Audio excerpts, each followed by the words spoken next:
Let's tackle our first challenge. We're going to explore data using Python and the Spider environment. We've been given a data file which contains smoking rates and lung cancer deaths per 100,000 people age adjusted for Canada. We've been tasked with researching the impacts of smoking rates on lung cancer deaths. Next week, we'll determine if a relationship exists between these two variables. But for now, we're going to download the data file, write Python code to read the data into memory, and then we will explore the data using our Spider editor. The data file we're using is called table1 underscore smoking versus cancer.csv. And this is a list of Canadian smoking rates versus lung cancer deaths per 100,000 people age adjusted. It has been derived from the following data sources. Let's take a quick look at this file. I'm going to open it up in Microsoft Excel. When we open this file in Excel, we see this looks like a table-like format. This looks like structured data. We have columns, year, smokers, smokers male, smokers female, and age-adjusted lung cancer deaths. And we have rows starting in 1990, going all the way to 2011. And this is an example of a comma-separated value, or CSV file.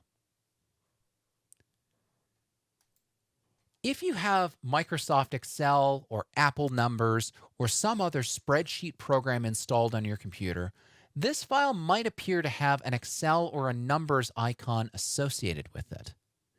And that brings us to an important point when working with CSV and Excel files. We need to talk about file extensions. Every file on your computer has a 3-letter or more extension at the end. This tells your computer what kind of file you're working with. For example, our file is called table1 underscore smoking versus cancer.csv. Table1 smoking versus cancer is the file name, .csv is the file extension. And CSV files usually have .csv extensions. Why is this important? Well, let's look at two files with similar file names. Which one of these is the CSV file? Well, looking at both of these files, they both kind of look like Excel files, don't they? Well, Excel can open both of these files, but one of them is a CSV file and one of them is a native Excel file. And it's the file extension, not the icon, that tells us what kind of file we're working with. So in the previous example, the icons for CSV and Excel files look almost the same, but they have a completely different format. You may want to turn on file extensions for your computer. If you're using Windows, you can go to Explorer, File Explorer Options, View, and uncheck the checkbox Hide Extensions. On Macintosh, go to your Finder, go to Preferences, Advanced, and check Show All File Name Extensions. Now, before we can work with our data files in Python, it's a good practice to set up a folder for all of your active projects. What I would suggest is for each module and for your final project, create a folder on your computer. We will save our data files and our Python files together in these folders. So once you download data files from Learn, copy them from your computer's download folder into your project folder.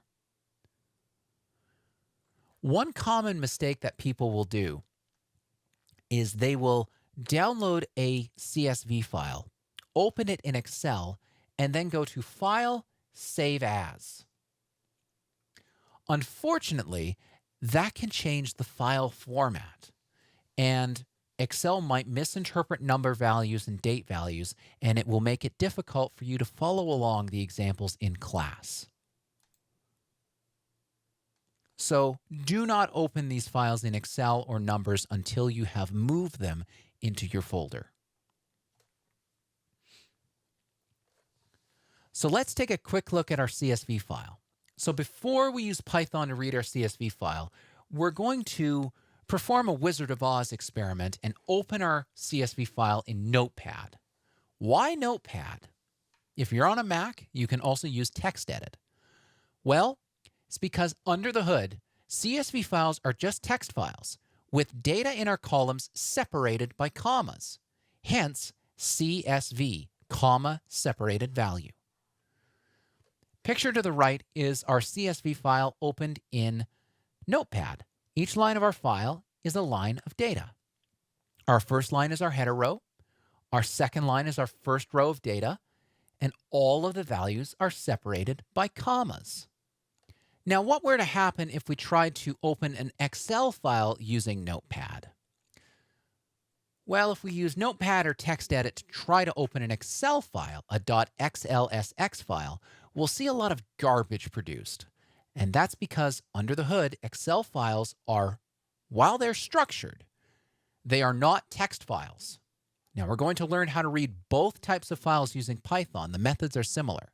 But this is just to illustrate that it's not just the icon that differentiates between our file formats. It is the file extension. In the next video, we're going to read this data file into Python.